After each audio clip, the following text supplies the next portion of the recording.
গোটা পৃথিবীর প্রত্যেকটা সেক্টরে, প্রত্যেকটা দেশে, প্রতিটা ভূখণ্ডে আপনি দেখবেন ক্ষমতার অপব্যবহার।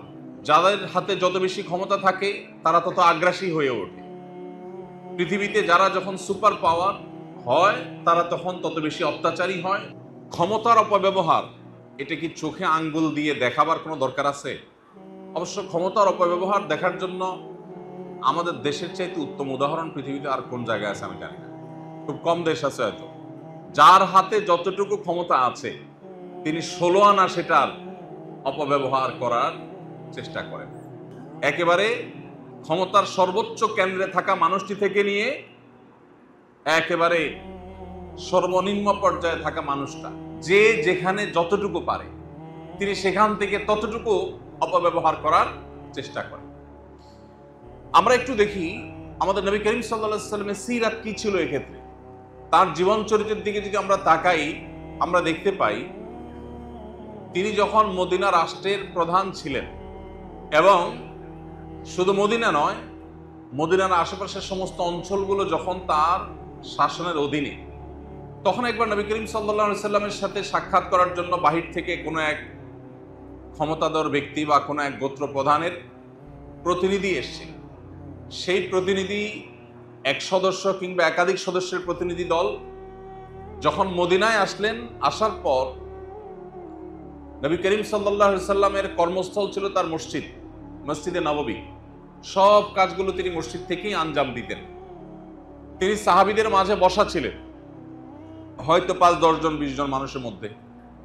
যখন নবী করিম সাল্লাল্লাহু আলাইহি ওয়াসাল্লাম সাহাবীদের মধ্যে বসা ছিলেন, তখন বাহির থেকে আসা সেই প্রতিনিধি নবী করিম সাল্লাল্লাহু আলাইহি ওয়াসাল্লাম সম্পর্কে কৌতূহলী হয়ে জিজ্ঞাসা করলেন।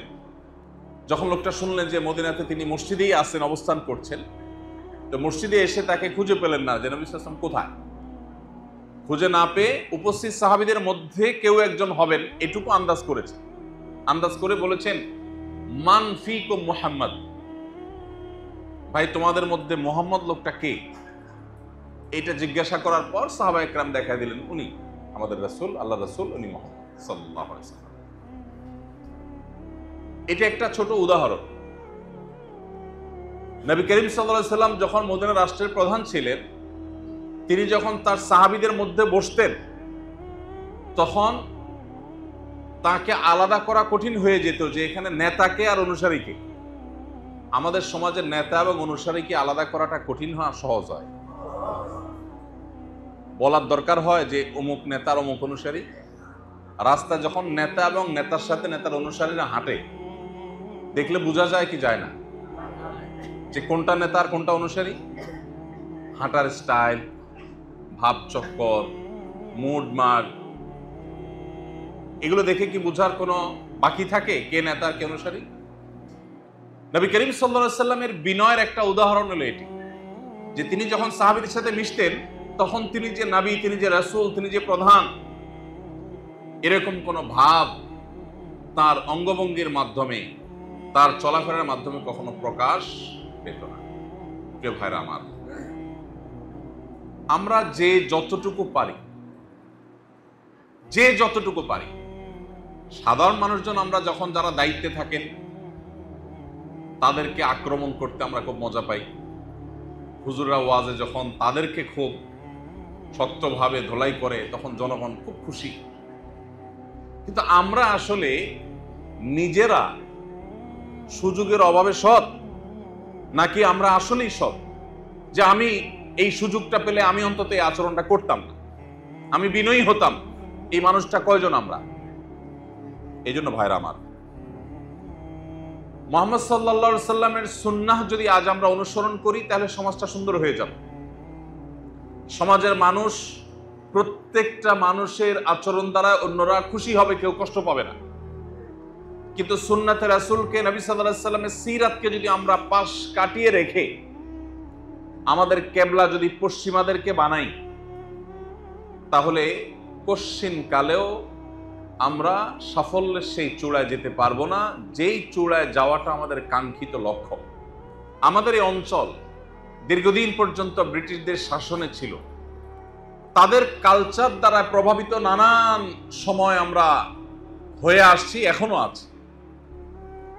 মুসলিম সংখ্যাগরিষ্ঠ দেশে শুধুমাত্র মুসলিম না, অন্য ধর্মাবলম্বীরাও যে মাটিতে অত্যন্ত ধর্মপ্রাণ, আমাদের হিন্দু ভাই বোনেরা তাদের ধর্মের ব্যাপারে তারা খুবই সিরিয়াস, বৌদ্ধরা তাদের ধর্ম নিয়ে তারা খুবই সিরিয়াস, মুসলমানরা মুসলমানদের ধর্ম ব্যাপারে খুবই সিরিয়াস।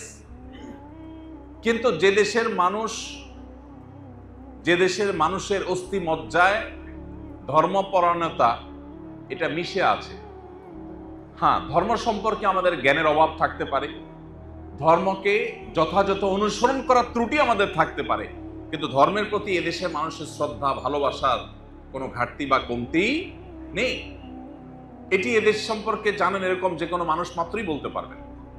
কিন্তু দুর্ভাগ্যজনক সত্য হলো এরপরও আমাদেরকে পশ্চিমাদের বিভিন্ন আইডিওলজি জোর করে গেলাবার একটা প্রচেষ্টা আমরা সবসময় দেখতে পাই। এই জায়গা থেকে যতদিন পর্যন্ত আমরা বের হয়ে আসতে না পারবো, আমাদের আইডেন্টিটি নিয়ে আমরা মাথা উঁচু করে দাঁড়াবার মতো জায়গা যতদিন আমরা যেতে না পারবো, ততদিন পর্যন্ত আল্লাহ রাব্বুল আলামিনের কাছে আমাদের দায় থেকে যাবে।